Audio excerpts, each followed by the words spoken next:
Hello, my name is Snail, and today we are in the Vault of Glass because I forgot to do this video. That's right, I've had this video in my back pocket for literal months. I think it's actually been about a year, but whatever. We're gonna get into it. Wait a second. Before we continue, you want to have a friend join you because the most important part of this is that eventually you're going to have to clear the first encounter right here, do the spire. So you need at least one friend to stick around for quite a while. And then after that, you'll need at least like 3 people. I don't know if you're a gamer and need only 2 or something, but get a few friends together to do this one. You only need one to stick around in the load, but the rest will need to be there eventually. So, alright, continue the video. I'm doing live commentary here for the first part, but then I'm going to go back to the stuff that I had already pre-recorded. So, as you can see, we're doing a little bit of a sparrow breach here. This one always kind of sucks to do. It might help if I actually lowered my frames. But yeah, you just want to back into that rock there and you'll fall straight through. It's a very easy breach. So, today we are getting out of box and on top of the VoG thrones. It's a very, very cool area, which is why I wanted to make a video on it in 2022. So, here we are. Very sorry about that. And, yeah. So, to get started, very easy route. You just want to make your way into the next loads. Upon loading in, just die because we want to be inside the map. Or, I swear to God, if that puts me on that little tiny rock. There we go. The video should be basically the same, but do note that since now and then res breaching technology has been slightly altered. Same thing with how I can't remember what exact mechanics were, but this is pre-Lightfall. In fact, I don't even think this was in Seraph when I did it. But anyways, just want to grab your sparrow and make your way down to the Templar load. And you're going to want to perform a very, very hard slipstream. This is basically one of the main reasons why I learned to perfect slipstreaming in the first place. And I'm going to do it live once, but then after that we're going to pre-recorded stuff. So here we go. I think I've already messed this up. No, I'm not. I'm a gamer. Would you look at that? Okay, so this is where we want to be. And you need to kind of crouch in this area because if you uncrouch, you get in your turn back, so... Anyways, by the way, I don't know how I managed to do that once. That's gonna take you a while, I swear to God. But what's even worse is that once you go down here... I say once you go down here, get your sparrow, please. Thank you. You now need to hit the hardest sparrow breach in the game. And I'm gonna try this once, and if I get this, I don't even know what to do at this point. Nope. So, yeah, you just need to hit this, and eventually you'll fall through. So, I'm now going to go into pre-recorded Snail from quite a while ago, and yeah. 4 people. Yeah, it was showing destination full while I was trying to join. Oh. And I saw only 4 Hey, there we names. go. Hey. Okay, I'm going to stand here. Thanks, pre-recorded Snail. Anyways, next you want to climb up to the top of this block once you've hit the res breach. I use a Thunder Crash here, but you can just use stasis or just jump. I don't know. That's what I did. Doesn't really matter. Anyways, this is where we're going to be setting our IRB point. And yeah, so in this case, what I do, it's a very simple maneuver called spontaneously combusting.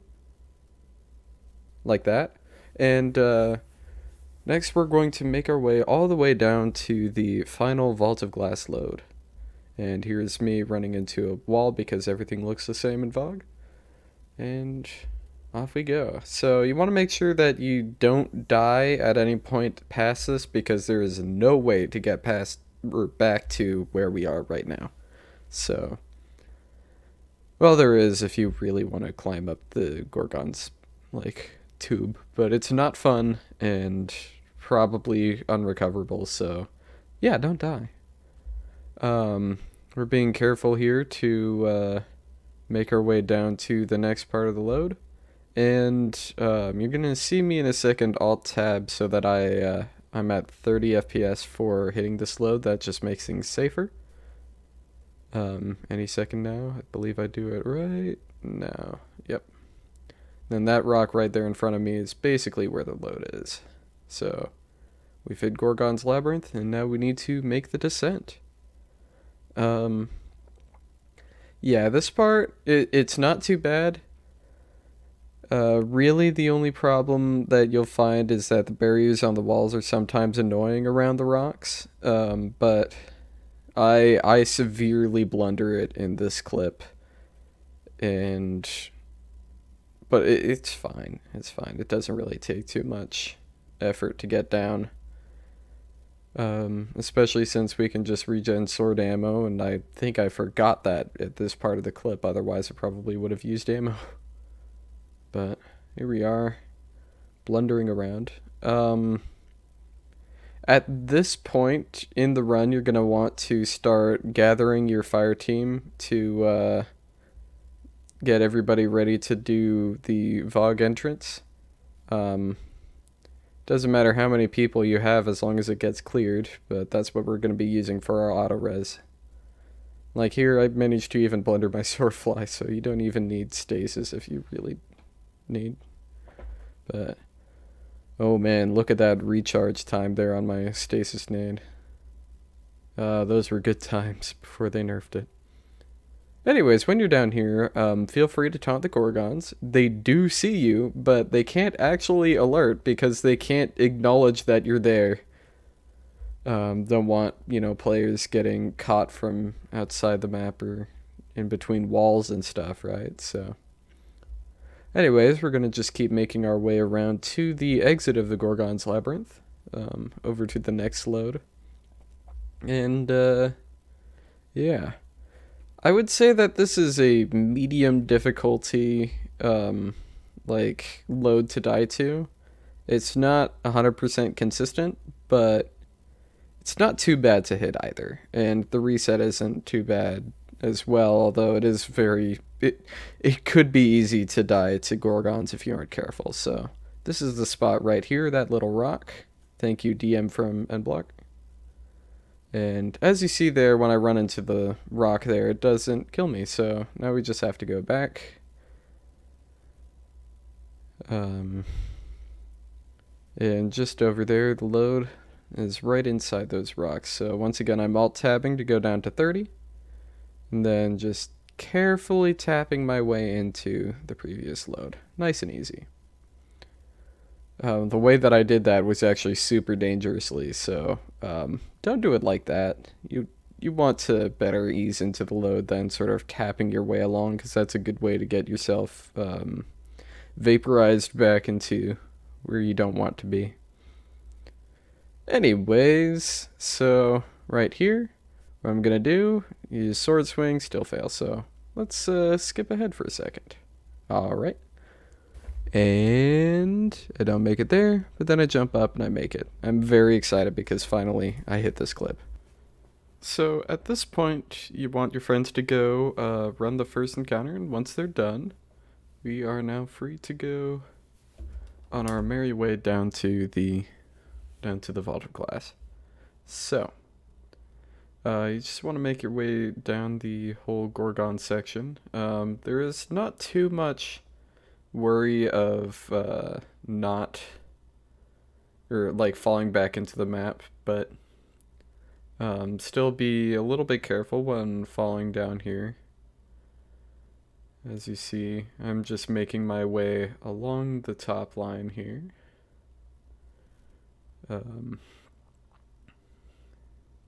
Just using some stasis to make sure I stay on top of the Gorgon's maze. Not entirely sure why I did that, but there we go. So you see there, people who are helping me out, thank you to Froggy and I think Cakes, were the two other people that helped, other than nblock, who was amazing, staying here for like an hour and a half while I try to actually hit the thing. But off there, that glowing light in the distance actually comes from one of the like main vault structures. So I'm gonna start flying towards that, and it is a fairly blind flight. As you see, I just popped a stasis super just to have an easier time. But there's another glowing light there. That's probably from the present vault. The one on the right is going to be future, and on the left it's going to be past. Also known as from left to right. You have Mars, regular, then Venus on the right. And yeah. To my knowledge, at the moment, there is no way to actually get into these structures. I think that's part of the reason why I held off, is because technically speaking, this video is a failure because I was trying to get into the future room from default.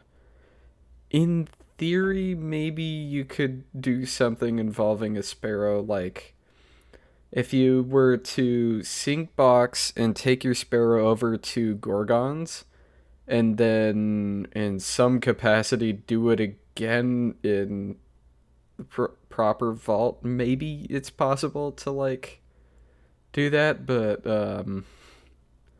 that seems about as tough as something like corrupted strike in terms of what you'd have to do to get all the way out there. So I'm not going to be the one to do that flight, especially since it's basically fog.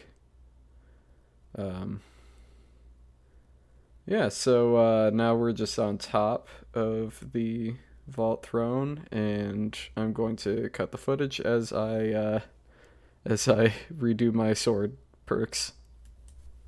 Alright, I feel like I didn't explain that good enough, so let me go into Blender here and show you. So this right here is where you start off, and then you're gonna climb up here to the top of the Gorgon's cave. And then from there, you're going to be able to go to the left blob of throne, which is going to be your past or Mars. You've got your present, and then you've got your future or Venus over here. So in the video, I believe I like fly through the fog over to Venus, and yeah. All right, so we're skipping past my sword gen here. And now we are on to the sword flight over. Part of the reason why I didn't really make this video in the first place is because, you know, I think I've mentioned it like 3 times probably by now, I can't remember. There's no way to actually get into the big Venus rooms. It's very sad, because that's one of my favorite places to be in D1. In fact, after this, I think I might just actually boot up my old PS4 and try to go out there. Although it's a lot easier to do that in D1 with the emote breach and such. But yeah, until we have one of those in D2, there's really not much you can do. I'm using sort of the shadows in the fog to tell where I'm going, but in a second here, the fog should clear up and you can actually see where I'm going. Fun fact for you, Venus, like this Venus throne room, at least in D1, is my favorite location in Destiny. I love the aesthetic and such. And in fact, I'll throw up a nice screenshot I took a while ago from that area. But yeah, now I'm going to spend the rest of this video as I sort of explore around and desperately try to find a way in. Talking about some more depressing topics. So first off, actually not depressing anymore. First off, solo box breaking. It's back. It's better. Somebody found that if you stand on top of a Cabal drill from that one public event, you can box break, and it's great. Believe the same person or someone else complained that every time that some discovery like that is found, immediately 8 different channels make a video on it, so I'm not going to cover that. This is probably going to be the only mention of that video. But next topic, going back to depressing Gerb Snail time.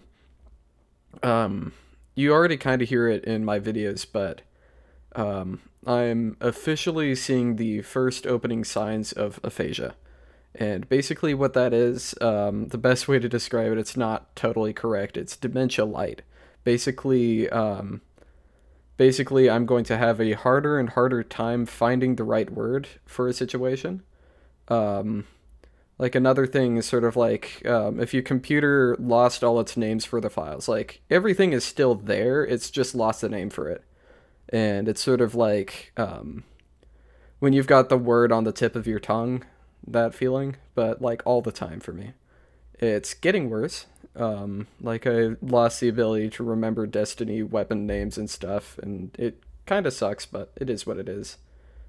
And you've already heard it in a lot of my videos where I slip up and say the wrong term. And in fact, in this video, I said like res breach instead of sparrow breach and stuff like that. It's very small things right now, but it's going to get worse over time. And now I officially know that it's a thing. Alright, we're skipping even farther forward. Now this is my real desperation because I purposefully fall into the box from the back to see if there's any way to get in, but there is not, unfortunately. We're just stuck. Stuck from getting inside, which is very sad, but you know, I'm hopeful that in the future we're going to have some kind of new wall breach technique of some kind, and it's going to let us get in here. But yeah, all right. That's enough of depressing talk. Let's talk about the future. There is official confirmation from Mont that we are close, that Charm 2 is basically done. It's basically done, but he hasn't made a full release on it yet. He wants to clean things up and make it less buggy, which I can respect, but at the same time, give us the damn map rip. Give us the map ripping. Yeah, so when that comes out, I'm going to be making a full tutorial, along with another video about the process of how I do environment art and like ripping maps from the game. That's probably going to be in the form of a very long live stream, along with a trimmed, like, cut version of that live stream to show you what I was doing. I think I've said this in the past, but I want to try to bridge my two communities together, because there's people who know me as Gerbsnail the glitching dude, and then there's the people that know me as Gerbsnail the map ripping dude. And I mean, there's a place for both of those, and I think I can make videos about the things that I do in the art world. And I don't know, are you fine with sharing this space with other things? Like, I made a Remnant 2 model ripping tutorial, and it's on this channel, but I just kept it unlisted. But if you want to see that, I can totally relist it if you really care. But yeah, lots of things going on, and I want to try to bridge the gap in some way and make more videos, even if they aren't all glitching videos. Pulling a JB3 here, except I'm not gonna be the new fitness bro. Oh, I'm sorry. I know he's gonna watch this too and complain to me. Anyways, I think that's all I have to say, and I know I've got like 10 seconds of footage left as well. So, anyways, yeah, thank you for sticking with me. We reached basically 900 subscribers, and I still don't know how, because I haven't made a video since like 800, so thanks for that. But alright, that's it. Pretend there's a cool outro.